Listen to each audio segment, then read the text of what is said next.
Coach Walker, as you guys gear up to host your final home tournament of this season, we wanted to stop by and check in on the season and also reflect on all that you guys have experienced so far. As you do so, what sticks out about this spring? What sticks out about this spring is really the collective and how much our team is together. This is our most together group I can remember ever having. And, they really do support one another. It is like a sisterhood out here. No one person is more important than the other, and we all share in victory and we all suffer in defeat together.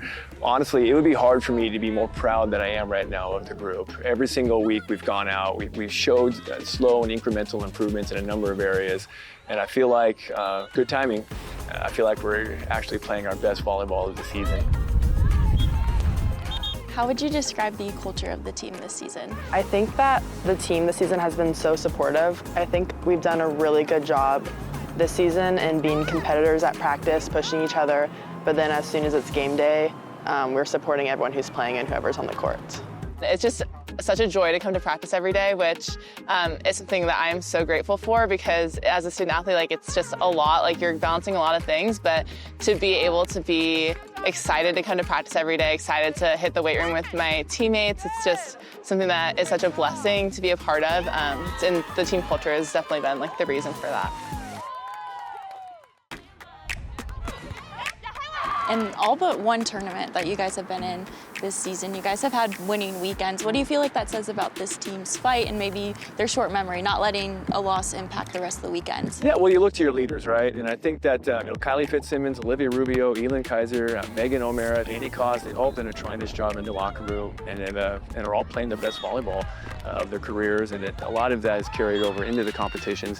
The pairs of Adriana and Kate and Brooke and Kylie have bounced back and forth between that number one and number two pairs for you guys this season. How have you seen those pairs push each other? They've been really good about just making sure that we're not so overly concerned with who's playing in the ones, who's playing in the twos, but the fact that the team does come first, and putting all individual expectations aside, and they've done, both those pairs have done a tremendous job of improving week to week as well. And they can get feisty in practice, and that's a good thing. So I love the competitiveness in practice, and that's, again, a lot of that's carried over to our recent performances.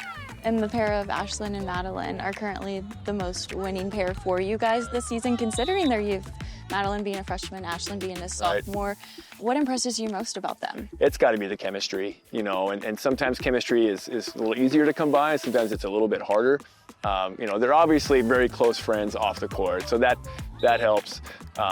So the chemistry that those two have, I always say that's worth 2 or 3 extra points per set. Yeah, I love playing with Madeline. We've been playing together since we were probably 12 years old. We came from the same club. So it's been fun seeing her in the collegiate environment and kind of building trust on this team. When do you feel like this team is playing its best volleyball? What does it take?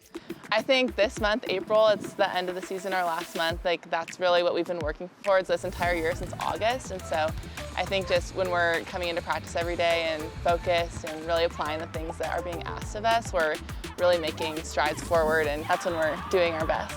Big 12 Beach Volleyball is made up of Arizona, Arizona State, Utah, TCU, all programs that are coming here to Bear Down Beach this weekend. So with that in consideration, how big is this weekend in preparing you guys for the Big 12 tournament? As a coach, you never try to make one weekend any bigger than the others. It's about the process and getting better week to week. But I think the thing that's really neat is that in this iteration, this is the first time any of these programs have hosted an event where all 4 of the schools that sponsor beach volleyball will be in the same locale, and that's going to be here. So we've always had a lot of firsts at Bear Down Beach, and this is just going to be another one in the Big 12.